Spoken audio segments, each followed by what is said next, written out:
പറഞ്ഞത് മോള് കേട്ടതല്ലേ? അവിടുത്തെ പണി തീർന്നു കഴിഞ്ഞ എന്റെ മോളുടെ അച്ഛൻ ഇങ്ങ് വരും. തീയതി പറയാവോ? എനിക്കെന്റെ കൂട്ടുകാരോടൊക്കെ പറഞ്ഞിട്ട് എനിക്ക് അവരെ വിളിച്ച് എനിക്കെന്റെ അച്ഛനെ കാണിക്കാലോ. ആ അതെ, നീ കേട്ടല്ലോ സത്യമോള് പറഞ്ഞത്. ഇനി വിളിക്കുമ്പോ വരുന്ന ദിവസം കൃത്യമായിട്ട് പറയണോന്ന് പറയണം. അന്ന് സത്യമോളുടെ കൂട്ടുകാരെയൊക്കെ നമുക്ക് വീട്ടിലോട്ട് വിളിക്കുകയും വേണം, അല്ലേ?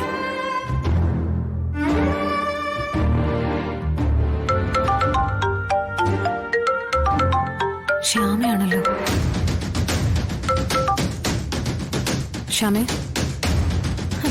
ഹലോ കുഞ്ഞിച്ചി. ശ്യാമേ, എന്തെങ്കിലും പ്രശ്നമുണ്ടോ? ഉണ്ട്. എനിക്ക് അത്യാവശ്യമായിട്ട് കുഞ്ഞേച്ചിയോട് കുറച്ച് കാര്യങ്ങൾ പറയാനുണ്ട്. നീ പറ. കുഞ്ഞേച്ചി, ഇത് ഫോണിൽ സംസാരിക്കാൻ പറ്റിയ കാര്യമല്ല. എനിക്ക് കുഞ്ഞേച്ചിയെ നേരിട്ട് കാണണം. കുഞ്ഞേച്ചിക്ക് എവിടെ വരാൻ പറ്റും? ഞാൻ എങ്ങോട്ട് വേണമെങ്കിലും വരാം. നിനക്ക് വരാൻ പറ്റുന്ന സ്ഥലം പറ. അത് പപ്പിയുടെ സ്കൂളിനടുത്ത് വന്നാ മതി. ഞാൻ അങ്ങോട്ട് വരാം. ശരി, ഞാനൊരു അരമണിക്കൂറിനകത്ത് വരാം. ആ ശരി കുഞ്ഞേച്ചി. എന്താടി അത്? അമ്മ അച്ഛൻ വരുന്ന ദിവസം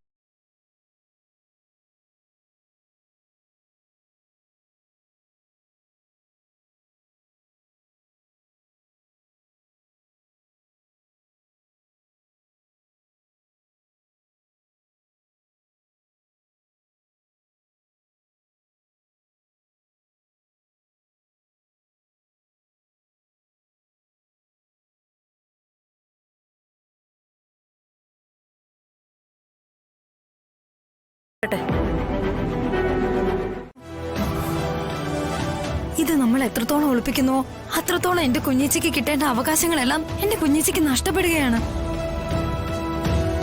ഇതിന് ഞാനും ഒരു കാരണക്കാരിയാണല്ലോ എന്നുള്ള കുറ്റബോധം എന്നെ മാനസികമായിട്ട് താഴ്ത്തിക്കൊണ്ടിരിക്കുക. കുഞ്ഞേച്ചി, നമുക്കിത് അവസാനിപ്പിക്കാം. ഇല്ലെങ്കിൽ ഇതെല്ലാം കൂടി മനസ്സിലിട്ട് ചിന്തിച്ച് ഞാൻ ഇല്ലാണ്ടാവും. ശ്യാമേ, എല്ലാം പറയാം. എല്ലാം പറഞ്ഞ് അവസാനിപ്പിക്കാം. പക്ഷെ ഇതൊക്കെ പറഞ്ഞു കഴിഞ്ഞാൽ ഉണ്ടായേക്കാവുന്ന ദുരന്തത്തിന്റെ കാഠിന്യം എത്രത്തോളാണെന്ന് നിനക്കോ എനിക്കോ ചിന്തിക്കാനാവില്ല. കുഞ്ഞിച്ചി, പക്ഷെ വരാൻ പോകുന്ന കാര്യങ്ങളെല്ലാം പപ്പി മോളെയും അവളുടെ അമ്മയെ കുറിച്ചാകുമ്പോ അത് പറയാതിരിക്കാനും പറ്റാത്തൊരു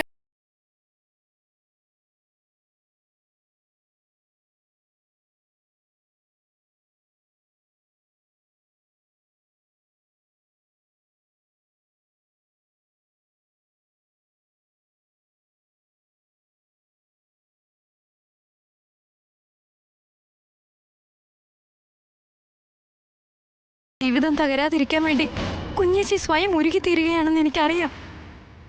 ഇതെല്ലാം എനിക്ക് വേണ്ടിയാ കുഞ്ഞേച്ചി ചെയ്യുന്നത്. പക്ഷെ യഥാർത്ഥ സത്യം അതിപ്പോ പപ്പിയുടെ ജീവിതത്തിന് ആവശ്യമായിട്ട് വന്നിരിക്കുക. അതിന് പോറ്റമ്മയല്ല വേണ്ട, ലിറ്റമ്മ തന്നെയാ. ശ്യാമേ, നീ എന്തൊക്കെയാ പറയുന്നേ? നീ എന്താ ഉദ്ദേശിച്ചു വരുന്നേ? തുടരെ പപ്പിമോൾക്കുണ്ടാകുന്ന അപകടങ്ങൾ, ഒന്നിനു പുറകെ ഒന്നായി വീട്ടിലുണ്ടായിക്കൊണ്ടിരിക്കുന്ന പ്രശ്നങ്ങൾ എല്ലാം ഒന്ന് നോക്കാൻ വേണ്ടിയാ ജോൾസിനെ വിളിച്ചു വരുത്തിയത്. അപ്പൊ ആദ്യം നോക്കിയത് പപ്പിമോളുടെ ജാതകമാ. ജാതകവശാൽ പപ്പിമോൾക്ക് ഇപ്പൊ കഷ്ടകാലമാ. അത് മാറണമെങ്കിൽ ഒരു ഹോമം ചെയ്യണമെന്നാ പറയുന്നേ. പക്ഷെ ഇത് ചെയ്യേണ്ടത് പപ്പിയുടെ അമ്മയായിരിക്കണം.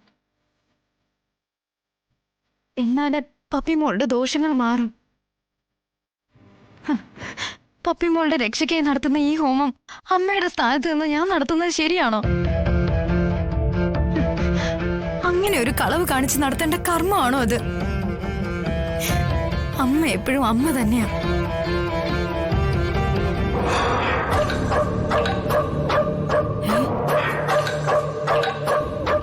വണ്ടി നിർത്തിക്കേ. അമ്മയായിട്ട് പലർക്കും വേഷം കെട്ടാം. നൊന്ത് പ്രസവിക്കുമ്പോ കിട്ടുന്ന ഒരു അവകാശം ഉണ്ടല്ലോ.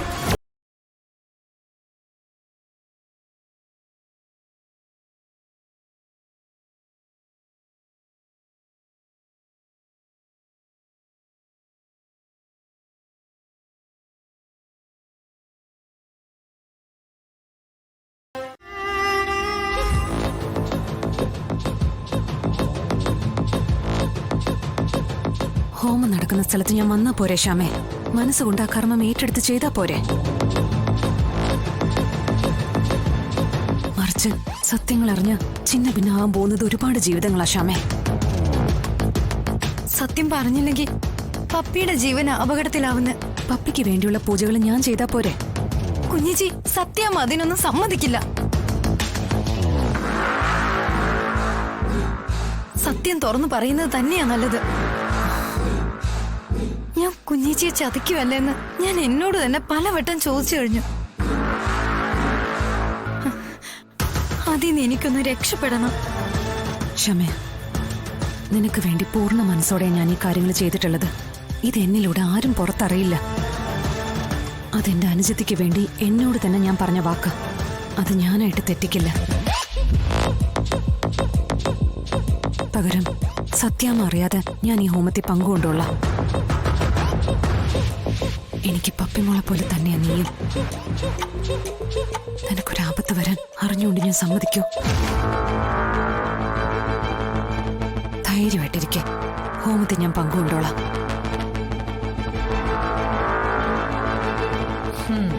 ശാലിനി, നിന്റെ കണക്കുകൂട്ടലുകൾ ഇനി മുതൽ തെറ്റിത്തുടങ്ങും. കാരണം എതിർസ്ഥാനത്ത് നിൽക്കുന്നത് സുസ്മിതയാ. ഒരുപാട് ആത്മവിശ്വാസമുള്ള വിജയചരിത്രം മാത്രമുള്ള സുസ്മിത. അതുകൊണ്ട് തന്നെ ഇനി നിന്റെ പതനമാ ഭൂമിക്കടിയിലേക്കുള്ള എന്നേക്കുമായുള്ള പതനം.